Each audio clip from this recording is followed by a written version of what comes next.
A traumatic brain injury, sometimes called a concussion, doesn't necessarily have to be a blow to the head to cause concern. We spoke with a speech-language pathologist to learn more on how you can prevent it. So Brenda, thank you so much for being here with us to talk about traumatic brain injury, right? Give us a little background on what that is. Traumatic brain injury can be categorized into mild, moderate, and severe. I think today we're talking a little bit more about the mild injuries that go undiagnosed, and that can be any mechanism of injury to the body without even a direct blow to the head, common misconception, with or without loss of consciousness, and any one symptom. And that symptom can be physical, emotional, can be a sleep symptom, or even a cognitive symptom. Headache, dizziness, nausea, vomiting, sensitivity to light, those are all physical symptoms. Cognitive symptoms, confusion, disorientation, problems with attention or memory, or even sleep symptoms, subtle sleep symptoms. They can't sleep, or they sleep too much, or they're fatigued, or they're irritable or impulsive or emotional. Sometimes anxiety or depression can set in, and those can be secondary to brain injury.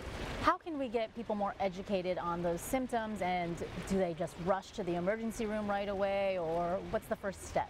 Well, you're right, it's a big problem in our area. It often goes undetected, undiagnosed.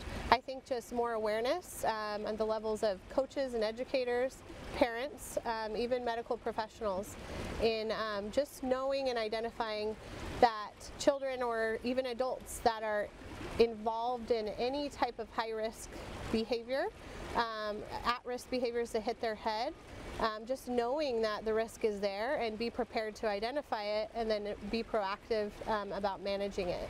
So that could be anything from riding horses to going on motorized scooters. That's a big thing now. Motorized hoverboards or skateboards, things like that, or even sports. What's the first thing that they should do just to make sure that they don't have an injury? Because sometimes the symptoms don't show up, as you said. Absolutely. So when in doubt, they need to be removed from whatever activity it is immediately, and then they need to be assessed by a doctor. Great. Well, thank you so much for that information. Sure.